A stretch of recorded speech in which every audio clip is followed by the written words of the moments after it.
All right, welcome back to Be the Standard. My name is Danny Paul. I'm your host. I'm back here with my best friend Mike Burns, as always. And today we have a very special guest, a good guy, Joe Luplow. We met just kind of cruising Instagram. He came across a podcast, said what's up, and this guy is a pretty badass dude. I'm excited to have him on. So what's up, Joe? Oh man, glad to be here. Thanks for having me. Yeah, man. So a little bit about Joe. I'll give you just an overview. We just had Nick Kumalatsis on. He works with Nick on the MDK program. He works on the Squire program. Both of those programs are designed to basically turn young boys into men and leaders, and men who are struggling into go from broken men to solid, good men with core values and a mission. And I'd say, on top of that, Joe's also an ex-Army Ranger, 75th Ranger Battalion. He's also a father and a husband. We met, what, Joe, like 2 months ago, 3 months ago? Or so. Yeah. 8-10 weeks ago. Yeah, we've been trying to get this going for several weeks. And, you're the one that's always on the road, so I blame you for not being able to make it happen. Yeah. Yeah. Sorry. Sorry. Yeah, I guess where I kind of want to start with, Nick and I kind of hammered away at the MTK project a lot, but just being a dad, I want to hear, because I know a lot of your central focus is going to be geared towards that Squire program, so I'd love to hear more about that. Yeah, tell me more about that. Man, I don't even know where to start. Life changing, man. For me, as an instructor going into those, I always leave fed. Sure. I get fed so much with just. God, I'm gonna get emotional already. It realigns me with my purpose as a man, and when I'm in that energy, I'm so absolute and steadfast in my perspective on what's best. Like just my opinion, and these men are here for a particular reason, and these men are generally going to have the same perspective on what it is to be a father, to be a provider, protector, and how to set that example. But majority of them were like I was before I went to the project. They work 12, 14, 15-hour days. They're always at their desk. They're always under the guise like, well, I'm providing, but in reality, you're not. Your kid's growing up on an iPad and he's being molded by the media. Is essentially, telling him who he's going to be, how he's going to be that, how he should feel, and how it's just the Squire program is everything that isn't. It's reminding men that with their kid through these evolutions, these really hard things that they go through, that like you still have a role.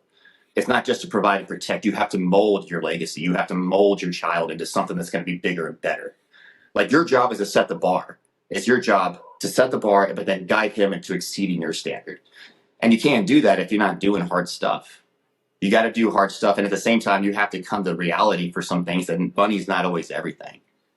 You can't always be all about going to the gym where you neglect, like anything that puts you in a position to neglect your kid is what you want to get away from. And that's a lot of what the Squire is. It's, for me anyway, it's helping these men understand, these fathers understand that their kid is going to be just like them. Sure. Like then all the fathers will show up, and I say this respectfully, but some of them show up looking like potatoes, and that's fine. That's why they're here. But you look at their kid and it's the same thing. And so when you ask those fathers, like when you take your shirt off and you get into the shower and you look at yourself in the mirror, like, how do you feel about yourself? Like, can you genuinely sit there and look at yourself from an unbiased, just purely aesthetic perspective that you're capable, that you're a capable man? Majority of them say no. You're setting your kid up for that same. Mm-hmm. It's going to be the same unless you start figuring out a way to start doing things more productive with your kid and helping him understand that doing hard stuff is always going to be the road that's always going to be the most fruitful. It's going to yield the biggest returns. And in doing so, you're building a selfless type of boy into a proud, protective, providing father, man. So the Squire program, it's a lot of they like to call it a rite of passage. I just like to, I don't necessarily know if it's really necessarily a rite of passage as much as it is just reminding the fathers who the fuck they are and what their job is and what their priorities should be. My opinion, our opinion, of what a father is. Yeah. So that's a lot of what the Squire program is. Yeah, and it's interesting that you call out, when the fathers who look like potatoes, and then the son looks like a potato. And if you walk around long enough, or walk through any supermarket, walk through a mall, whatever, you'll Oh see yeah. you'll see entire families that look like that, right? Yep. And Yep. you're right. I genuinely believe that as a father, not only is it your job to set that standard, but it's your job to make sure that you're transferring the right values, downward. Yep. And so many Yep. people listening to what you're saying, from an aesthetic perspective, right? Oh well, you're just being superficial, blah blah blah. And I No. completely disagree with that. And here's No. why, right? When you look at somebody that's in great shape, like, you're not just seeing a fit body, right? You're seeing somebody that's disciplined. You're seeing somebody that has core values and habits, and Mm-hmm. all of these other traits and characteristics that translate into much greater things, outside of just a good physique. Right. Absolutely. Absolutely. And then there's so much that goes into it. The discipline, consistency, delayed gratification, understanding that just because you fucking showed up doesn't mean you get a fucking trophy, bud. Like, you didn't put the time in, that kid did. That's why he kicked the shit out of you. You don't get the same trophy as him. I'm sorry. But that's the culture that the media is growing, and that's what we're doing what we can to help shift the culture to where in our opinion it needs to be. And the fit bodies is a perfect example of it's not just aesthetics, it's discipline, consistency, delayed gratification, sacrifice, early mornings, late nights, sometimes when you have to, and it's just, and sometimes just doing hard shit. Like, just like, for the whole month of April I've been walking the Eiffel Tower on the stairs, 103 floors. I didn't have anything. I was like, I don't know what to do. I'm going to the gym, just fucking around, like I'm just lifting weights to get a pump and whatever. And my wife said, well, why don't you do something hard every day for the next 30 days? I was like, well, how about you tell me what to do? I'll throw some spice on it, because she knows I hate stairs. So she told me, why don't you hump 100 floors on the stairs? I was like, I guess. I put it out there for you to decide. So, but then the Eiffel Tower just happens to be a landmark that's 103 floors, so I do that. And I tell you what, man, like, that first week and a half was like, fuck, I don't want to do this. It's not that it's necessarily hard for me. It's just I just don't want to do it. And I've gotten into a place now where it's 4:30 it's 4:30 wake up. I get to the gym around 5:15, and like, as soon as I get that first thing out of the way, that first hard thing out of the way, the rest of my day is awesome. Like, I took that first W, and now I'm like, all right, cool. Now I'm gonna start rolling with it. And for a lot of men that say that they don't have time, bitch, you can wake up a little earlier. Like, it's a fucking excuse. Like, I don't want to get up at 4:30. I don't want to, but I do, because that's the values and principles that I maintain for myself, and that's what I want to give to my son. Like, he sees me get up and he sees me go to the gym, or he sees me get home and go to the garage and do 100 box jump burpees just because it's fucking something stupid and hard to do, and I don't want to do it. But then he sees these things, and that stuff becomes more and more what he wants. He wants to be like his dad. He wants to do the hard things, and by doing the hard things, that dedication, sacrifice, and just doing shit you don't want to do, you're gonna win in life, man. It's just a matter of time. You just keep making those deposits, and for the fathers, it's just it's not just about fitness. It's not just fitness. It's all the values, like you said, all the traits that go into a man that is fit. Like, what is that man's values? What are his principles? Like, it's hard work, dedication, commitment, sacrifice, etc., etc. Yeah, and I'm glad you called out. When people say they don't have time. I went through this with Nick too, and one of the things I love that he said was, he'll have somebody break down their day into 15-minute increments, right? And Oh yeah, you're gonna find Nick so is much bullshit in there. Yeah. And I posted a reel, of myself saying, just don't tell me you don't have time, because I don't want to fucking hear it. You have time. It's not a priority at this time, right? Right. But if you make it a priority, you'll make time for it. And that goes for Absolutely. anything. That's just fitness. That's whatever you decide is important is going to be important. What do you think, Mhm. Mike? Yeah, absolutely. Prioritizing. You can definitely get up early, though. Like, we said that in our last, I think we had to talk about that. You can always get up early. 15, 20, 30 minutes is not going to take away from No. your sleep at all. You know what I mean? Get up and get after it. Yep. But even then, if you're having trouble getting up in the morning, what are you doing before you go to bed? There's always something you can teeter. There's always a dial somewhere so you can manipulate to optimize something that you need to prioritize. If you're staying up in your bed if let's say you're bedtime's 9:00, but you're on your phone till 9:30 playing in the dark, scrolling. Bitch, go to sleep. Like the social media's gonna be there tomorrow. You don't got to scroll all night. And then that goes into other issues with sleep. But there's always things that men can change to reprioritizing and get things where they do have the time, so they don't have that excuse. Yeah, but if you unless they just use that as an excuse. Yeah, you get then up that's early just though. weak-minded shit. You'll start going to bed early because you're going to be tired. Yeah. So you get up early, do that a couple days in a row. You'll go to bed pretty early. Oh yeah. I'm out as soon as I hit the bed. Yeah. So one of the things, obviously, I want to touch upon is talk to me about your. Talk to me about the Ranger Battalion, man. Fuck, dude. Talk to me. So- when were you in? What years? 03. You were in it? 03 to 07. 03 to 07? Okay, so you got out right about when I got in. I got in 06. All right, on. In May of 06. So it's funny. You got out in 07. It was but how was that, man? Talk to me about that. It was everything I wanted it to be. Like my dad spent 10 years in the regiment, then he went to the teams for 13. So I kind of grew up knowing like that I want to be like my dad. Sure. So I go through OSIT, basic, AIT, whatever, airborne school, all that, and then I get to RIP. It was RIP back then. It's not. It's RASP now. Right. And man, like in the instructors that we had were the privates at the beginning of the war. These motherfuckers, like I know we all say the next generation is a bunch of pussies. It was harder in my day, and I'm not saying that that's not true. But fuck, dude, like the instructors we had, Yeah. like Sergeant Green, Sergeant Rubin, Sergeant Young, and I remember their names, like every one of them. Sergeant Duncan, I remember their names like the back of my hand because they were fucking mean. We did a combative soccer where it was cadre against the I guess we weren't Rangers yet. We're just trying to be Rangers. They beat the shit out of us, man.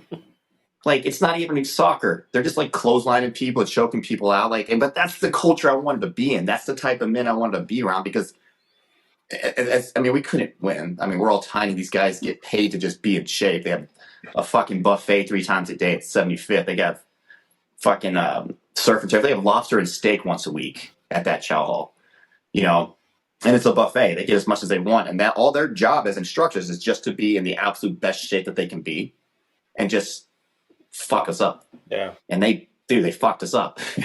That's awesome. They fucked us up.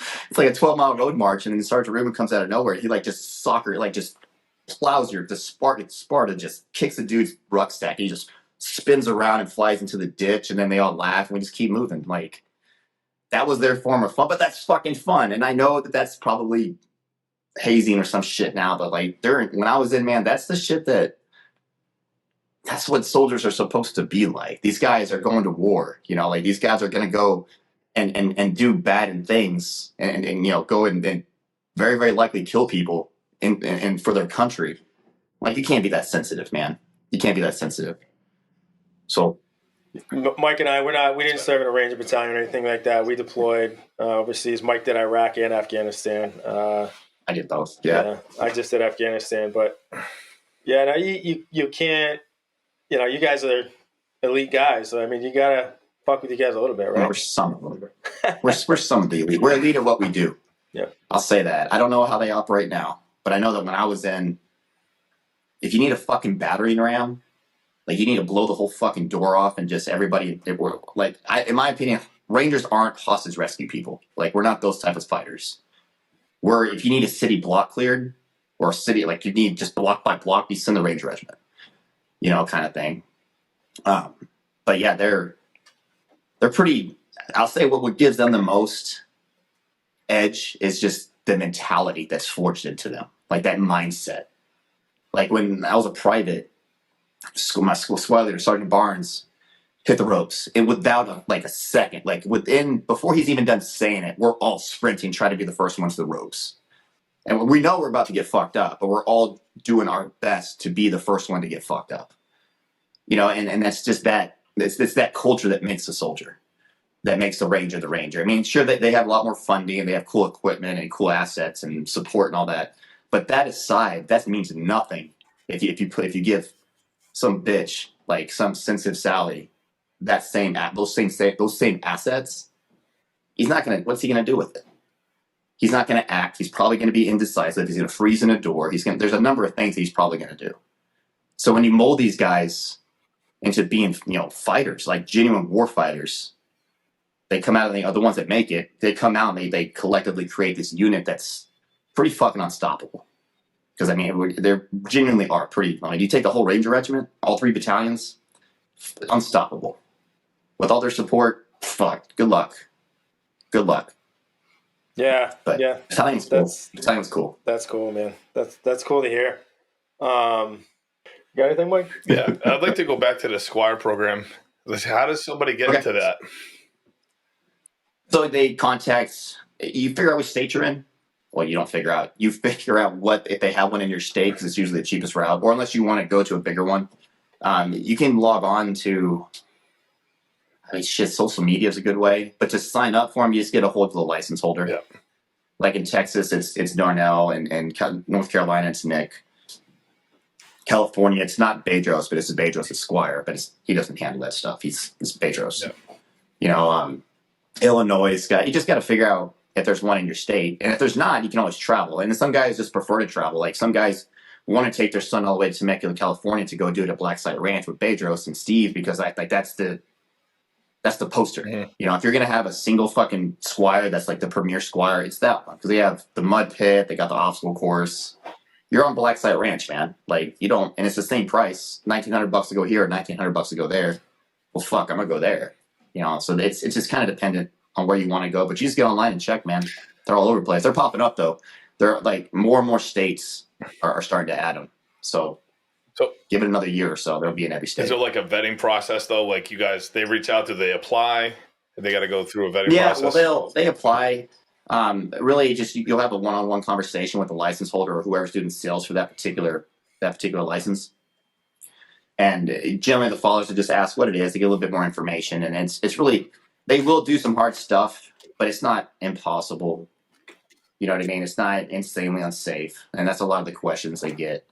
How safe is this? You don't want to show up and be 305 pounds, because it's going to be a little tough for you to keep up with your son, unless your son's the same, in which case it's a whole other problem.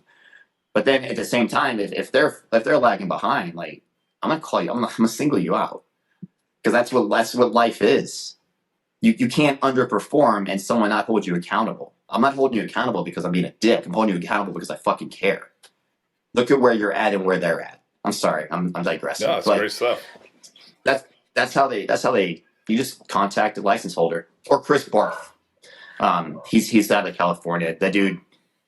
He coordinates almost everything to the Squire. He knows every license holder. He probably could tell you the dates off the top of his head.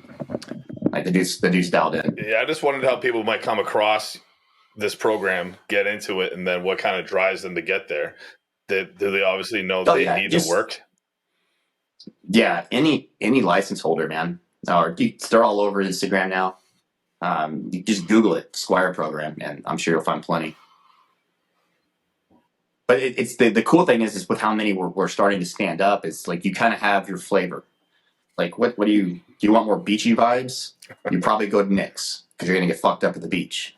You want to be with 30 or 40 other father sons going through this giant mud pit and obstacle course and stuff like that. Probably go to Temecula, California. Or if you want to go and get trained in a lot more like advanced combat stuff, called like physical combat stuff, you probably go to Illinois and see Matt. It just kind of depends on what you like. They all have the same mission, just a different flavor of what the mission is. But they all have the same principles, the same values. Is it like an enduring thing? Once you go through the course, or whatever, however long it lasts, is it like additional training, or once you graduate, you're good to go? There's we at the Yagogi, they had, it just depends on the license holder, and none of it's particular to the license holder. But once you go through, you start networking with these guys, and you kind of get all these other doors start opening. Like, oh, you can go over here, you can go over here. This guy's got a program. This guy's got a program. This guy's got a program. There's a lot of different avenues, but I know that we do one at the Agogi for father sons after, and if they go through the Agogi, I'm pretty sure it's discounted as well. Awesome. So yeah, one of the things I think Nick mentioned about the MDK project, and I'm pretty sure that's coming to an end, but with that, all the heat you guys take from that, the alpha male boot camps and all that shit, Give a right? fuck. Give a fuck. Yeah, exactly. But like, it's not just you go through this tough training, this tough program. There's resources available to you after that, right? Like, Oh yeah, God, dude, there's the such a grass big is, and that's network, like, right? And it's a big network. Well, I'll say it's a small network, but everyone's heavily involved in the network. Like you have you have 8-figure guys, then you have 6-figure guys. Like it's all over the place. That it's 8, 9, 10. Like there's guys. If you have a question, like that's what I was telling them. I had 2 guys that I coached that went through the last one. One got honor grad, the other got runner up. So, just saying. But you had the dude that broke his hand. And I kept telling him, yeah, that motherfucker, dude. Taven Ching is a fucking animal, dude. I was texting you during that. Machine. I was telling Nick about it. That kid is a fucking machine. Like, and you don't think that because he's soft spoken, he's nice, he's kind, he's gentle. And I've known him for a while now, leading up into the project, and I knew he messed up his wrists earlier in training, maybe a couple months before, and we never let it heal completely. That's what we do, I guess. And he fucked it up at like hour 4 or something like that. The pugil sticks. Like, he couldn't move his thumb. I was like, and I looked at him. I was like, we had a guy that we duct taped his fucking foot to his Achilles tendon. He like ruptured his Achilles tendon. He's like, well, I can med roll you, or it's like, fuck it, just tape it. So they positioned his foot in a way where it hurt the least, and they duct taped the shit out of it so it didn't move, and he just hobbled through the whole fucking project. And so I was like, there's men that there's you. It just, you have to ask yourself how bad you want this shit. And dude. He fucking got through it all. And then the thing is the deeper he got, the more he turned it on. That kid is a fucking machine, dude. And he's so tiny. He's like 135, 140 pounds. Yeah. Just fucking, dude. Like, I could not be more proud. Like, if you can't tell, like, that kid made me so, because he's only like 21 or 22 years old. Like, and he comes from a relative, I don't want to say privilege because I hate that word, but he comes from a happy home. Essentially, mostly, like he doesn't have a whole bunch of fucked up trauma like a lot of us do. Like, he just, I want to do this because I want to do something hard. I was like, you fucking picked the right thing, bud, because this isn't fucking easy. And man, dude. Anyway, that's my rant on him. But he's a solid kid. Oh, the grass is greener. That's what I was telling him. The grass is greener, man. Just graduate, just survive, survive. And he survived, and he didn't just survive. He did really well. Yeah. And now he's got guys, because he works with me now for my coaching company. Nick had mentioned that he's going to maybe throw him a project just to kind of see what he can do with it, just kind of like test the waters. And there's a few other guys within our network now that are using him for 1099 contract stuff for his copyrights. Like, the door opens up. And the door doesn't just open up to money and work. It opens up to like guys who give a shit and want you to grow. They want to teach. They want you to learn. Everybody gives a shit. That's the thing. Like, you're going to help me, but I'm going to help me so I can better help you, kind of thing. Like, everybody wins, man. Like, the network he's got, I don't even know, he quit his job. Now he's doing what he does now full time. I quit my job. I had a job at a corporate oil field gig. Man, I was killing it, making killer money. And I graduated the project about 6 months later or so. I just, fuck this, I'm out, I quit. I hooked up with Nick, and now now I make more collectively than I did then. And I probably work a lot more, but I'm working on stuff that feeds me, that I enjoy. Like talking to clients for 6 hours out of the day, or writing programs or whatever. I'm doing things that feed my soul and make me happy, as opposed to doing some shit for some fucking asshole in Houston who doesn't give a shit, So like the grass is greener, man. The grass is so much greener on the other side. To be an instructor, do you have to go through the course? Not necessarily. Nick didn't go through it, but Nick was a fucking MARSOC Marine guy. He was a Raider. Mm-hmm. Will didn't go through it, but he's a 26-year Navy SEAL. I went through it because I didn't even, man, I was in that corporate role, and I just kind of, I need something hard. I just want to do something dumb. Oh, this looks fun. My wife's like, this looks fun, Joe, and she shows me. It's like, yeah, I'll go do that. So we paid the money. Motherfucker, dude. Motherfucker. It's so much fucking harder than what you see. It's not just all yelling and all that, dude. That's the surface. That's like 10% of what they do.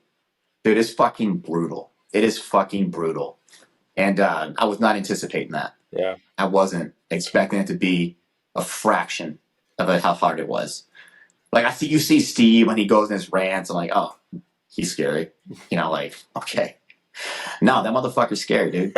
Get there, because that intensity is real. That motherfucker, like that intensity is real. Like, if you want to fight, motherfucker, let's fight. Like, that dude is not fucking around. Like, Steve is that's a different kind of dude, man. Because he has one fucking gear. Yeah. He's either on or he's off. There's no like lukewarm. It's not. It's fucking either 120 or it's 0. There's no. Fuck, dude. Yeah, he's a good dude, though. We're man. talking to him. Once you get like on Monday. past all that, he's a solid dude. Yeah, we're talking to Steve on Oh, Monday. cool, right on. That should be interesting. Yeah, he's a solid dude. I absolutely love that. Former Ranger Regiment guys, like, you know what? I want to go through this, probably knowing how bad it's going to suck, and voluntarily put yourself through it. Well, I thought, it's going to suck because I'm 39. I'm not 18 anymore. So, like, can I go do this for 75 hours? Like, I'm sure I can. I fucked up. I didn't start training until about 4 weeks beforehand. And that was a huge gap. That was a huge mistake. It was brutal. But it was, man, I just want to do something fun and hard. I had to do something with some sort of meaning to me.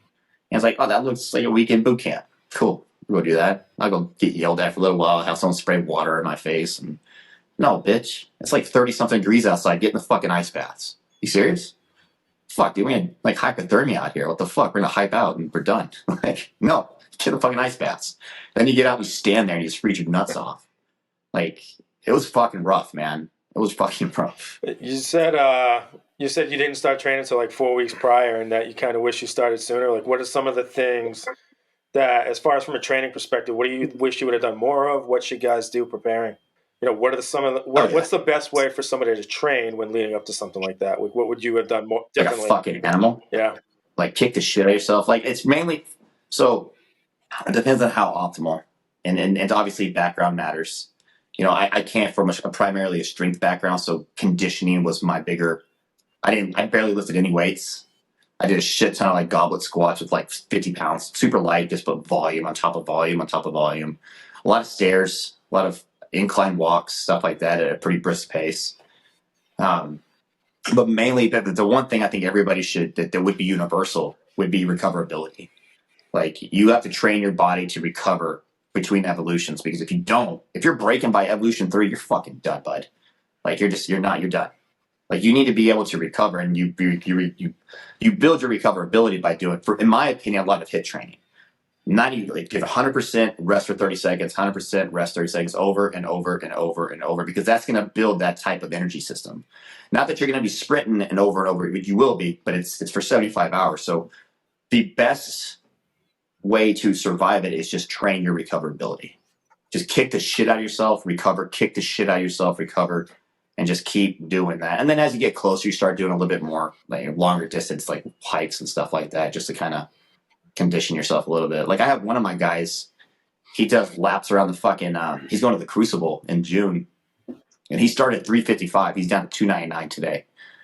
And the other day I had him like 35-pound kettlebell. You're going to walk for a mile, farmer's carry with just one hand. And every time you put it down, it's 20 flutter kicks per leg. So he had to switch hands. So it took him like 45 minutes or something like that. And he did like 120 flutter kicks.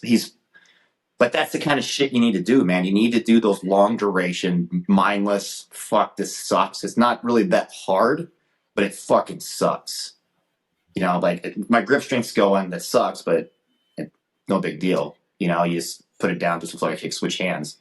But by minute 30, it's like, oh shit, I'm like halfway done. I still got it. Fuck. So like, that's more of a mental thing. So like, kind of just getting used to being comfortable, being uncomfortable would be another big thing I would really advise. Now, you have guys that talk about, well, I'm gonna go climb and go crawl for 2 hours today. Like, you're gonna be so fucking good at crawling, dude. Like, unless you're doing that for just because you want to like mentally want to do something hard, I get it, something that sucks. But if there's guys that say they're gonna go, they'll crawl for 800 meters to train how to crawl in the pit, what benefit is that really providing you athletically? That the amount of time it took you to fucking low crawl half a mile, you could have did like 15 fucking sprints and been significantly better, yielded much better results athletically for the project than just crawling. So like, getting a coach definitely matters, but at the same time, if you want to just do hard stuff because it sucks, cool. that absolutely has its place. But don't go crawling for fucking 1,600 meters just because you want to be really good at crawling. It's fucking retarded. Yeah, I like that. So you make sure they're not playing to the lane, right? Almost like military training. You're supposed to get broken off. You don't want to train exactly the way it's going to go there, because the whole idea is to kind of go through some You got to be versatile. But the thing is, like, crawling serves what benefit, really? Athletically. Like, you're low crawling. It just sucks. And it sucks in the pit because there's rocks and all kinds of shit out there. You see the pictures of guys' backs and shit, like, they're all fucked up from crawling through that stuff. And then there's concrete too, I guess. Yeah. Fuck. Cool, man. That's yeah, and I think just the whole overall concept, right, of doing hard things, like, that doesn't necessarily mean you need to be doing all that kind of shit, because not everybody's going to fucking the Project or Squire. But just generally in daily life, there's so many things that you can do that are just harder than what normal people do. And that in and of itself is going to put you a leg up. Right. It's just the act of making the active decision, the conscious decision to do something hard. Right. It doesn't necessarily have to be physical. Yep. Like, motherfucker, I don't want to fucking spend 8 hours writing reports, but I do. Yeah. Like, if I have a project I need to hammer out, I hammer it out because it's what I need to do. But that all, for me, is rooted in my fitness, because that's just where I started. Yep. But my fitness and that creating that value in me, that trait, carries over to every other branch of my life. Yeah. I can sit behind my laptop for 14 hours if I have to and grind. Mm-hmm. I've done it 100 times. I don't fucking want to do it. I don't want to do that shit, but I do when I have to. And I do it because that's just the man that I've cultivated within myself. Yeah, I literally just posted a video about that today, that, like, fitness is basically the catalyst for everything. You get that, and you get that in order, and everything else is going to follow suit. And, it's funny, too. I do the same thing. I'm like, the last fucking thing I feel like doing is putting together this presentation or doing these reports or whatever for work. And, I get the Adderall prescribed from the VA. I take it as needed. And I'll take one of those and I'll be done. I'll be down for 6 hours, 7 hours, just banging out whatever I need to. I used to eat that shit, dude, when I was corporate oil field. I'm not joking, like 16, 17 hours. Like, there's days I napped in my office and woke up and started over. Yeah. Like, I got prescribed 30s. Oh, wow. Which is rough. Yeah. Like, I was eating them like, dude, but you're a zombie. Yeah. I have like 10. If you do them that frequently. Mine's a real small. I have extra, excessive amounts of it, because I almost never take it. It's like very much as needed. I have like so many extra bottles upstairs that are just, I don't even touch that shit really. But when I need it, it's there. I don't take it at all anymore. Yeah. I just think I don't need it anymore. Like, I've gotten so, like, because now I'm doing things that I enjoy. Yeah. Not that I want to fucking write reports for 18 hours or whatever, but, like, there's days when I knock it out but it's so much, those days are so much fewer and further between, that they're so much more infrequent than they used to be. But, like, the other days that I'll spend 8-9 hours at my laptop, it's doing stuff that I want to do. Right. So I don't need any sort of focus aid or anything like that. I mean, I do take Onnit's Alpha Brain Black Label. I swear by that shit. I take that, but that's not Adderall. Right. No, it's just a bunch of mushrooms. So, like, the mushrooms have their place too. Hey, to each his own.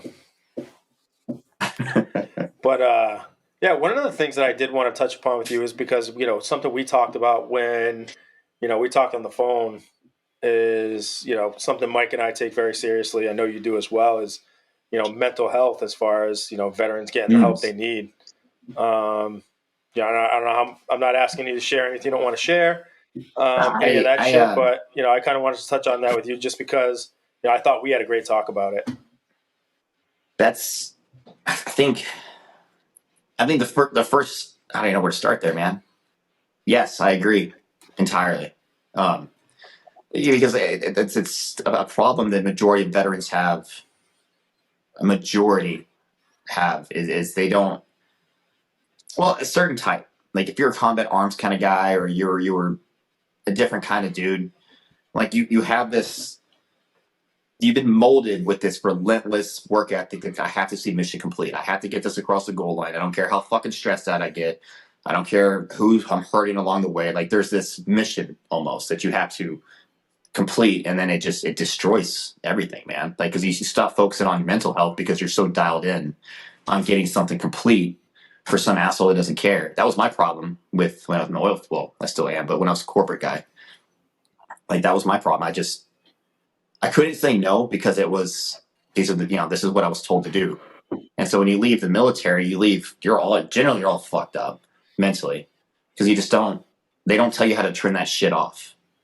They don't help you guide you into anything. And a lot of it as well is, I'm a tough guy. I don't fucking need any help. And I didn't start seeing the VA stuff until I was 34, man. Oh, 35. What am I, 39? Yeah, 35. That's the first time I did anything with the VA. I'm fucked up, man. Like, that's some fucked up shit that we went through. And there's things that, like, I didn't talk about until I got married to my wife. I didn't open my mouth to a single human being other than my wife. And then I got married to her when I was, 38, 37? And I got out at 22. You keep all that shit bottled up for long enough, man, it's going to come out sooner or later. And when it comes out, you're going to have to feel it in its entirety. Because you didn't handle it when you should have handled it. You didn't maintain your mental health by talking to somebody, just communicating, or just being open, and just getting rid of this stigma that, like, men don't talk. Men absolutely should talk. I mean, it's something that was huge, like in the 70s and 80s with, like, what the Moose's Lodge stuff, clubs or whatever, that men's groups that they would have, like the VFWs and stuff like that. Like, men got together and just did men's thing. I don't know what they did. They talked, hung out, drunk beer, whatever. And you had your dude time. But now men don't do that anymore. Men don't have a tribe anymore. Right.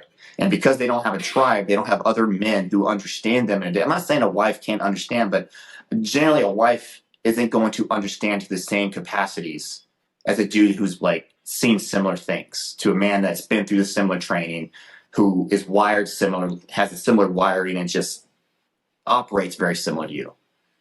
He's going, like, I have a buddy here in town. He was a Raider a long time ago, way before me. And he's the one that helped me.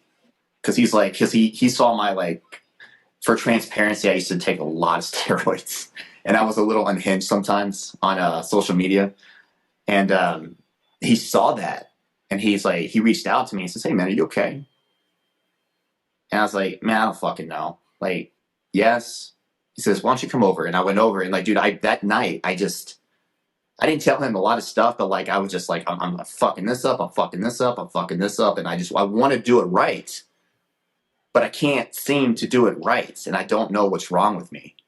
And he just, like, that's when I got turned on to the VA. He's like, "You need to start going and talking to somebody." And when I started talking, I went to one therapist, wasn't a giant fan, but then I found that just talking to him and other guys that fought and saw similar stuff, like how do you get rid of survivor's guilt? You don't. You just learn to live with it. But at the same time, you change your perspective. Be honored and happy that you get to live with that man's memory. That you go live a life worth living because he gave his. And once you change your perspective and you let go a lot of that anger and that hate, the whole world opens up, man. Your whole life changes. My whole life changed. That's my wife, man. Like, we've only been married, 3.5 years. And my transition from when we got together to where I'm at now, I'm a totally different man. Like, totally, totally different. And I used to be super violent, like, fuck with me kind of guy.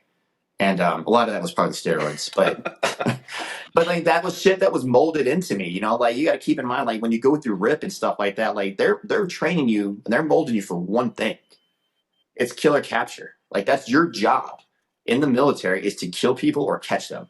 If you can't capture them, it's like a mechanic works on trucks. We kill and capture. We do raids. We do yada yada. So when you're molded like that, obviously the training's going to be a little bit different. You're going to get treated a little bit differently, but that's all with purpose because they're training you and molding you for a particular task. Now, when you come home, you don't know how to turn that shit off, and you look around at all these guys who went to college, and you already don't like them because you're arrogant and you feel like you're better than them. When in reality, sometimes you are, sometimes you're not, to be transparent. But because some of them are douchebags too. But you shouldn't go into it with that perspective. Like, you go into it with the perspective of, it's just a human being, man. And he's not wired the same as you. And that's what makes society what it is. We need every single class of man. We need the worker bee, we need the soldier, we need the scholar, we need everything to make it work collectively. So I think for me, it was understanding my role was like, I'm a worker bee. And when I have to protect, I'll protect. Mm-hmm. That's my role that I provide to society, that I look at. Like if I see an old woman being harassed, I'm not going to fucking step in. I'm not going to not step in. I'm absolutely going to step in. You know, one thing that they showed us at the project was one of the first videos, the first evolutions that we went through was a class. Well, it's probably the third class. Was they did this controlled study in an elevator. There was maybe 15 different clips where there was an actor. There was a man in there dressed in a hoodie, glasses, kind of creepy. And there was a woman in there that was pretty curvy. And she's wearing clothes that she probably shouldn't have been wearing in an elevator by herself. And they had a camera in there, and it might have been 15 videos they showed us. Only one of those 15 did a man step in to stop this guy from harassing that woman.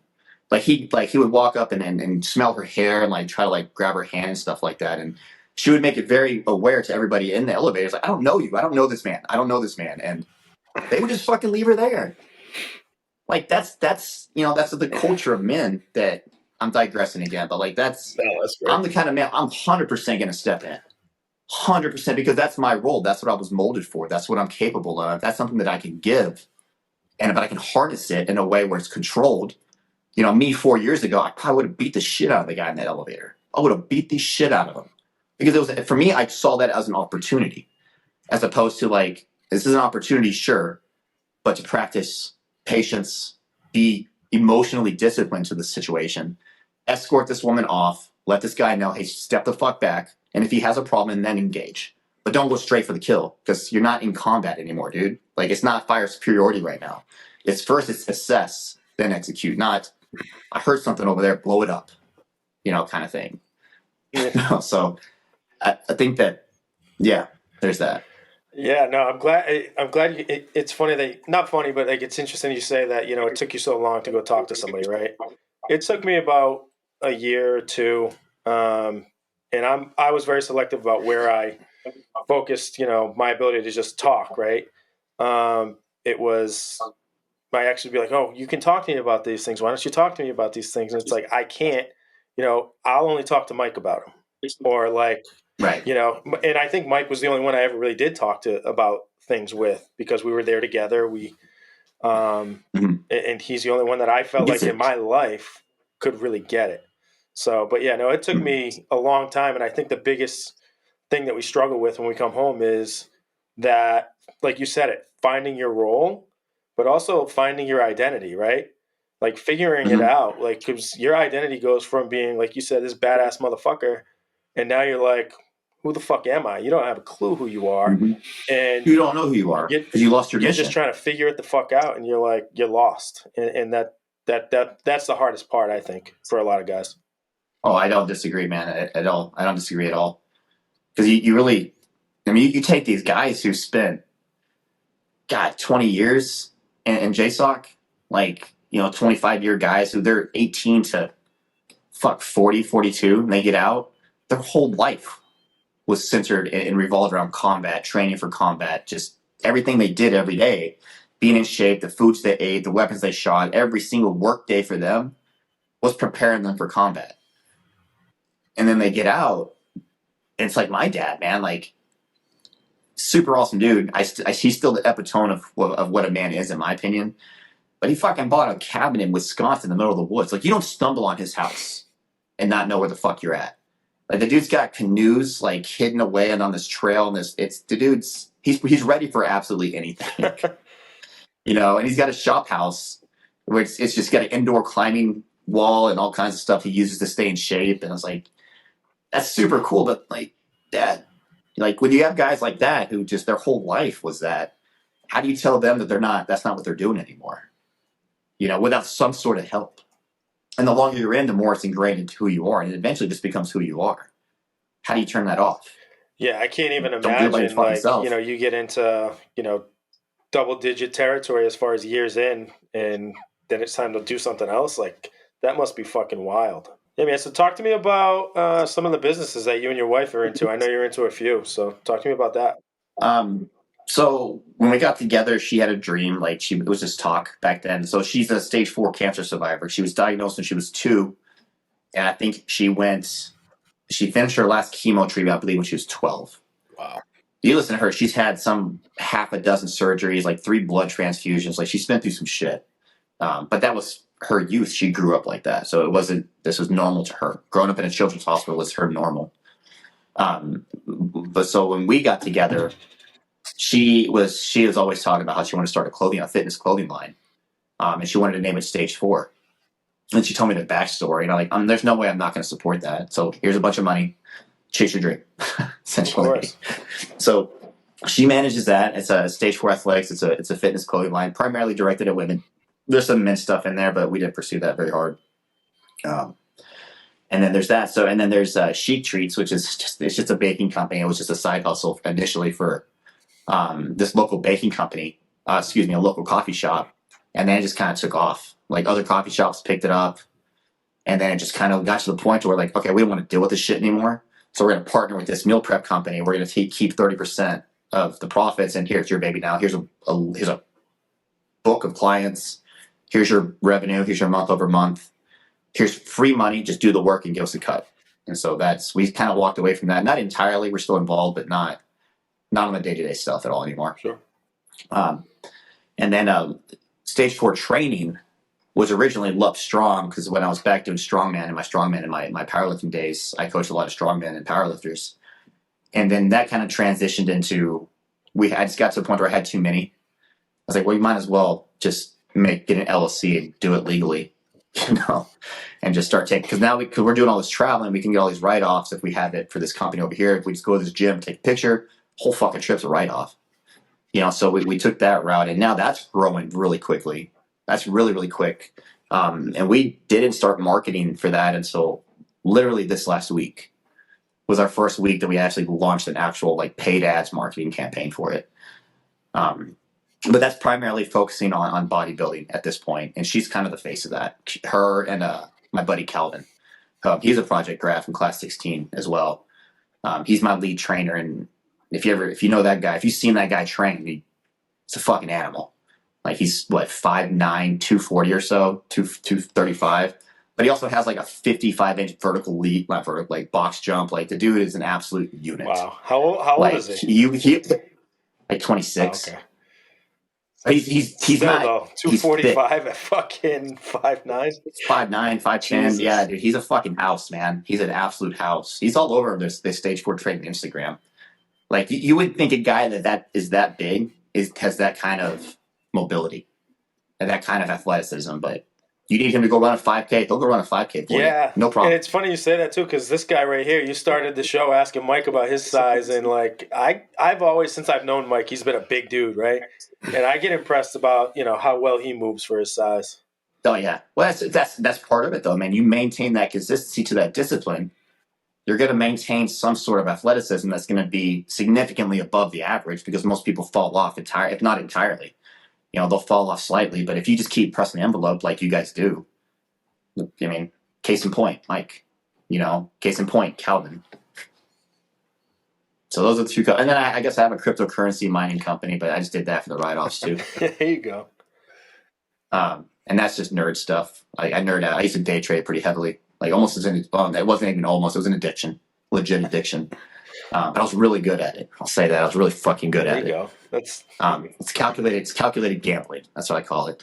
And so those are the 4 companies. But the mining company just kind of runs itself. It's on. I just keep my books. That's it for that one. But the training company is really what's really starting to take off. nice. Yeah, man. I mean, my wife's got 2 pros because she's an IFBB pro now herself as a figure competitor. She's a beast, man. I see her online. She's a fucking stud. Yeah, she took, when we first got together, I was prepping for, that's when I just left Strongman. I was kind of like lost, didn't know what I was going to do. It's like, I'm not getting any older. I mean, any younger. My body's getting more and more beat to shit. And I just kind of was like, well, I guess I'll try classic physique, because genetically it was there. Genetically, I had the genetics for it, because I just happened to be one of those guys who trained strength but built like I built like a bodybuilder. It's just genetics are what they are. And so I started prepping for a show. COVID fucked it all up, and then at that point, I just kind of whatever. But then that's when she started getting really, really serious. she was serious before then, but then she really started dialing in after I kind of slowed down my stuff. And her first show, she took overall, which is, I don't know if you know how that works, but overall, it's like you have all your classes and the winners, all the overall around. She took overall at her first show. Okay, cool. So we went through another prep. She went to another show, took overall there. She's like, fuck, let's go to nationals. Went to nationals. She took overall at nationals, which is huge. Like getting your pro card in itself is an accomplishment. Apps would not take anything away from that. It's you have to suffer. If you want to get an IFBB pro card, you're going to suffer. It's years and years and years of work for most people.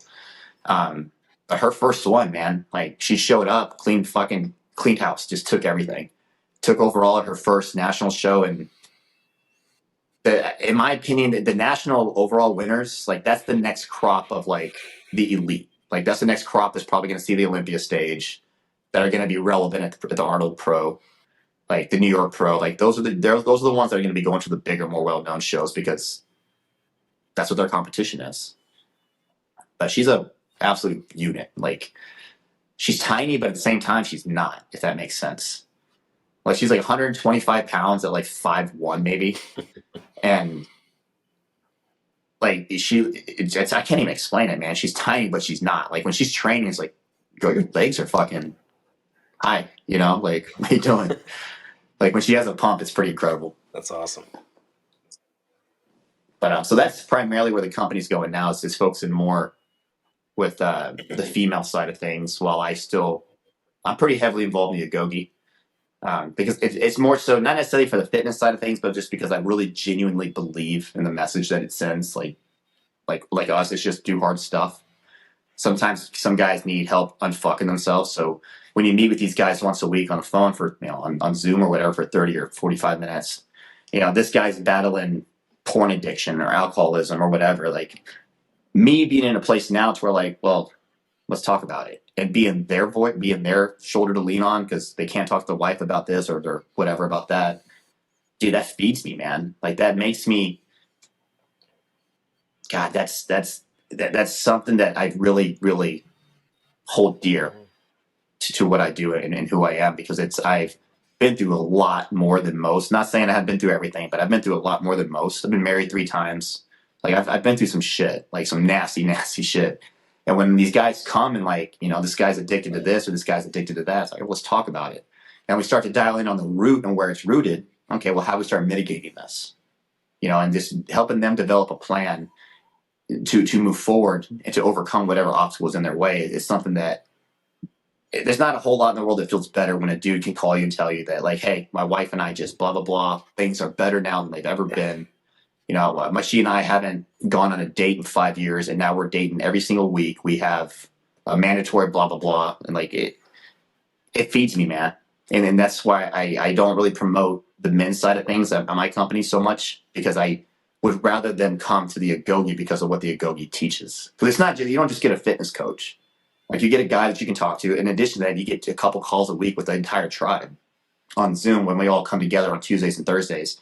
And let's talk. And everyone just kind of like hangs out, and there's a particular topic, and everybody kind of chimes in, and it's community, man. It's just keeping guys in some sort of tribe where they have some sort of voice, where they have some sort of relevance. They feel they have relevance that helps them. That's awesome, man. Just feel a part of something bigger than them. So I love the Agogi. So I push the Agogi as heavily as I can. Yeah, that's the idea behind having guys like you on here, is that you've seen our core values about setting standards, creating habits, executing, and then holding yourself accountable, right? Your message encompasses all those values that Mike and I push out to as many people as we can through our platform. And one of the reasons that this all became what it is because of not just to like tell a story, but also I've been that guy as well, with all those vices and all those demons and all of those things that I had to battle.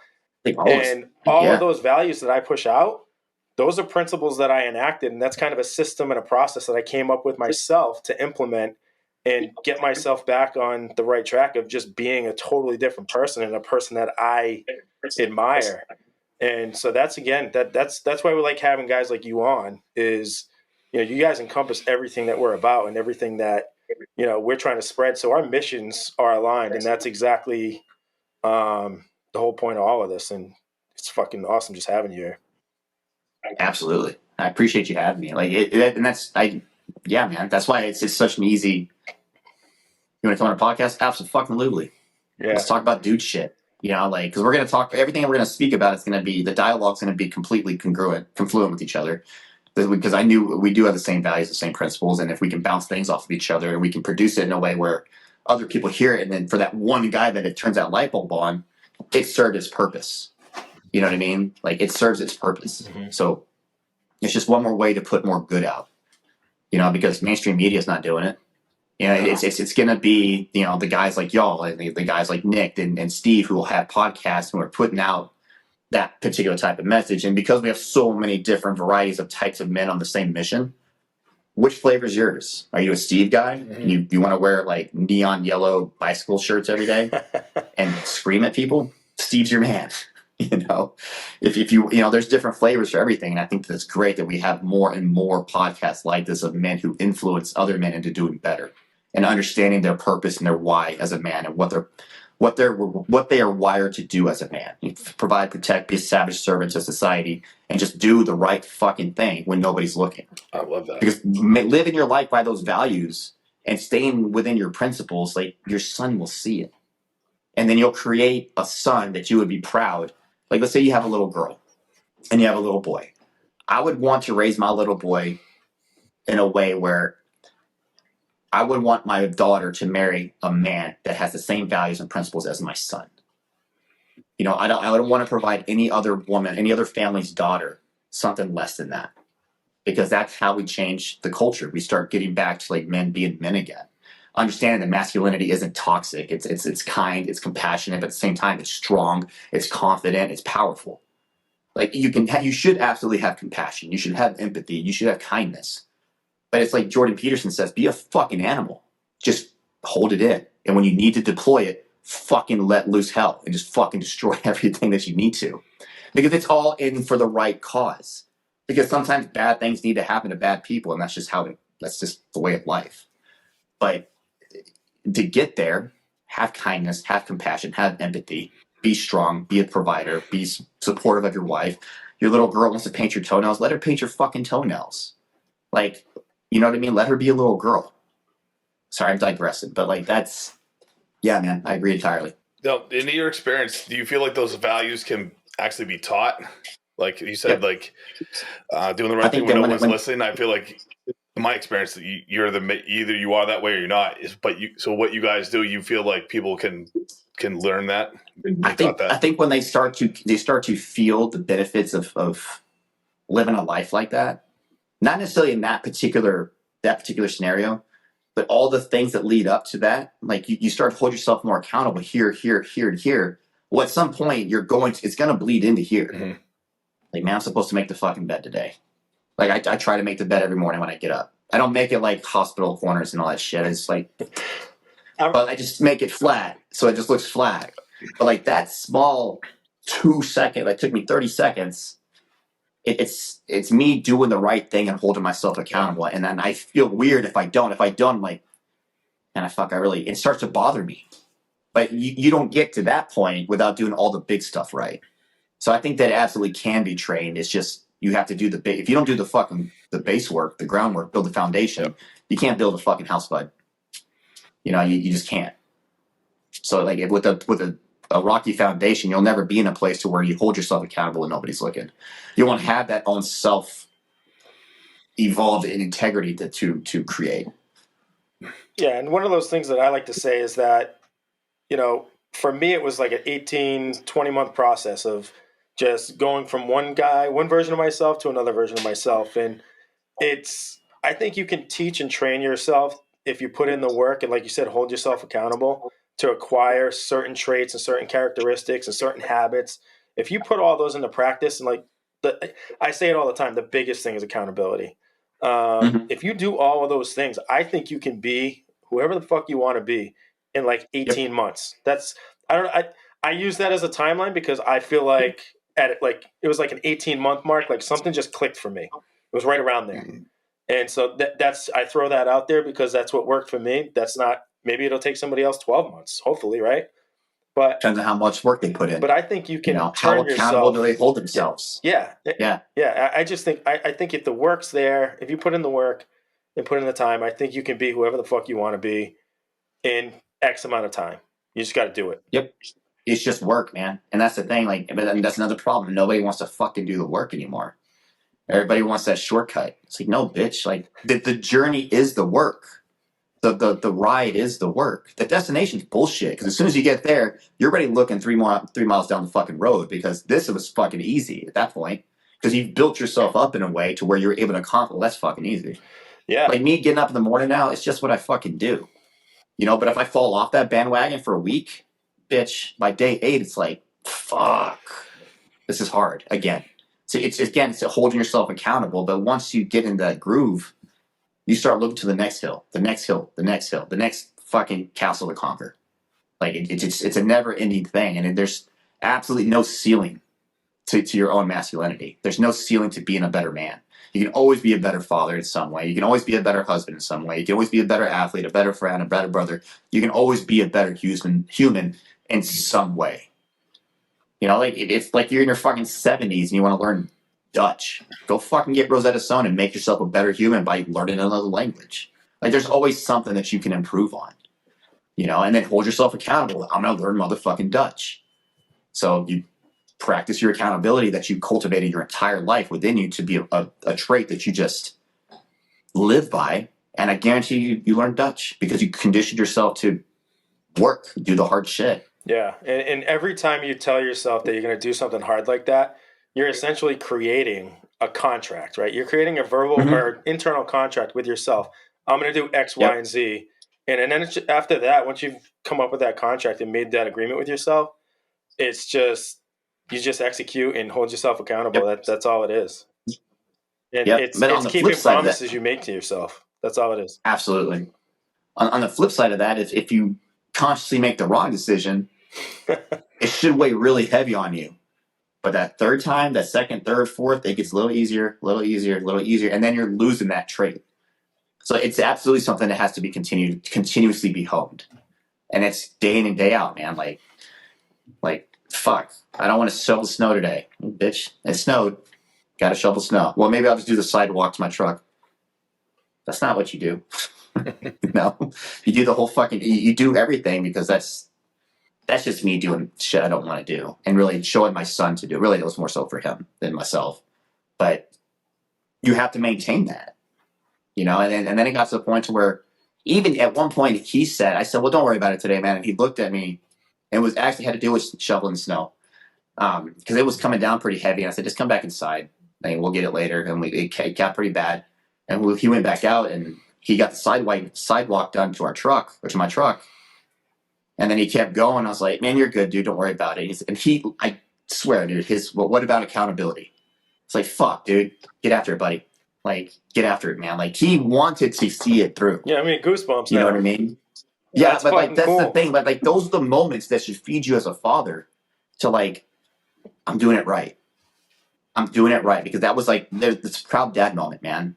And you only get so many of those. You only get so many proud dad moments where you're just a proud fucking dad, man, because you made that decision on your own with your own little brain, and you calculated that was the right course of action, and you executed in a way that I would have told you to do the same thing, man. That's awesome. That's cool.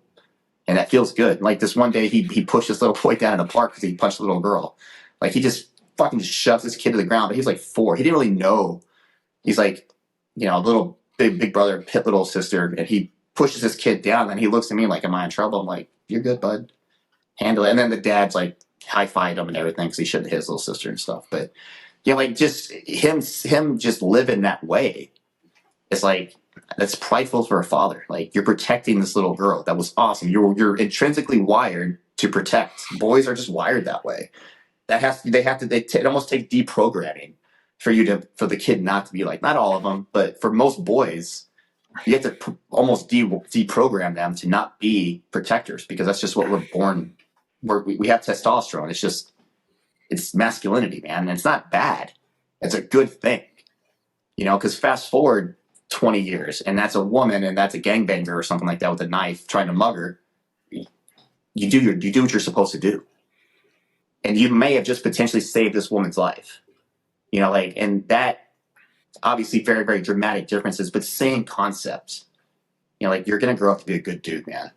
Just keep doing what you're doing, buddy. And then those little moments when you make him, he feels that you're proud of him. It's a cycle of love, man, and it's awesome. It's awesome. Sorry, I'm all over the place. Oh man, you're good. It's good. I'm done. I'm done rambling. Told you, dude. Like, I slammed half that coffee before we got on, then I slammed the other half right before we started, and I'm fucking I'm sweating right now. Wait, you're in Texas, right? No, I'm in North Dakota right now. Okay, so I work. what time zone? Well, yeah, what time zone are you?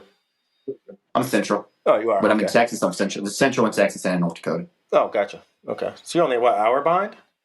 But yeah, man, I think we touched on a lot of really cool shit with you. Is there anything else you wanted to go over? Nah, man, just keep doing what you're doing, man. Appreciate Keep bringing on like-minded men. Keep influencing. Yeah, because man. we need more of this. We really do. Yeah, and you can't leave it up to the more genuine podcasters we have that send the same message. Genuine, not some fucking quack ass motherfucking bitch. Like an actual these dudes hold this shit to their core. They believe in what they're influencing, man. We need more of that. Yeah. So I think it's awesome. Like Nick's gonna be a good help. Like I'll share my shit. Steve will share. Just keep going, dude. Stay on the fucking gas. Yeah, and I appreciate guys like you guys again coming on because not only is it like a like-mindedness thing, it's I see in you guys the same genuine whatever that you guys are seeing here, and I was kind of surprised. Like first of all, when you reached out to me, and then when I reached out to Nick, he actually responded, and then Steve started following me. I told him that you guys. Oh, did you? Yeah, cool. I was like, man, just be Nick's a solid fucking human being, man. Yeah.